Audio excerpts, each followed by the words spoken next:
Okay, back again. I managed to get that hinge in today and had the panel beat this a little bit more. It wasn't quite right. Most of these sections I had to cut.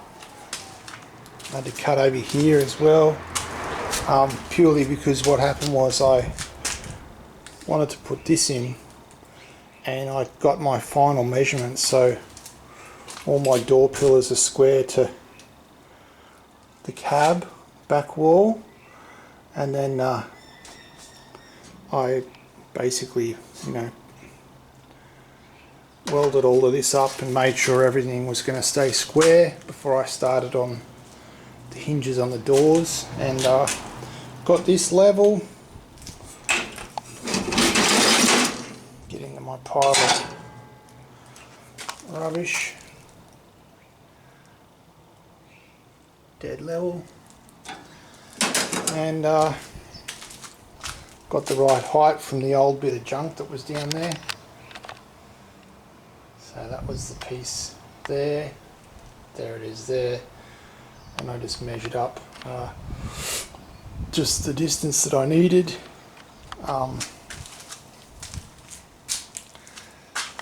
In hindsight, what I should have done with these was not weld the nuts on to begin with.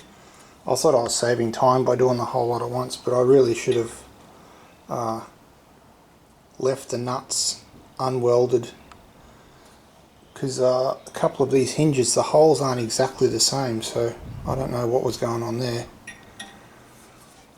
There's even a stamp number on this hinge too. I should have got a picture of that, but yeah, I think with this one over here I'll actually cut the nuts off and then bolt it in and make sure the hinge is right, and then weld the nuts in, and that way I know I'm at least square with the hinge plate, and then it can move around.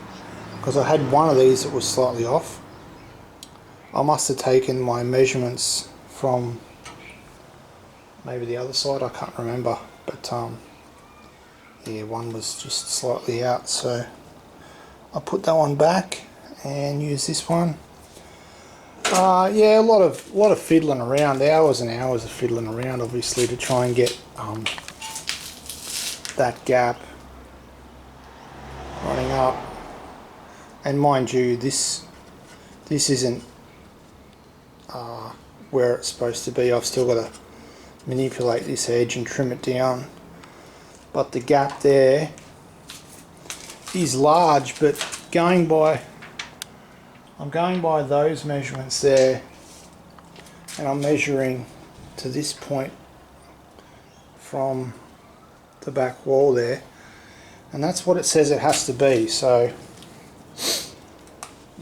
I'm going off of what the paperwork says, and it looks too big to me, so I'll have to get my best friend the mallet out if I bolt these doors up and then it doesn't look right. Then I'll just manipulate it back slightly. I can always just do what I did here and do a pie cut and then just bend it down a little bit. That helped me out to get the curve that I needed. It's not an exact perfect curve, but it'll do for me. So this one's yet to be done.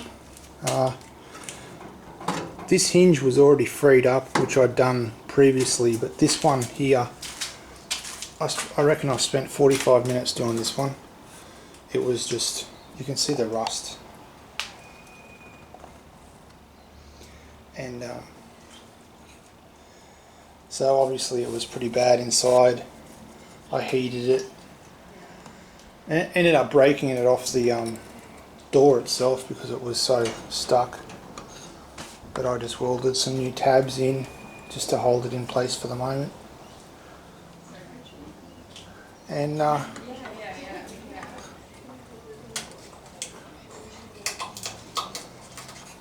looks good, nice and square, nice and strong now. Anyway, I'll bring you back later.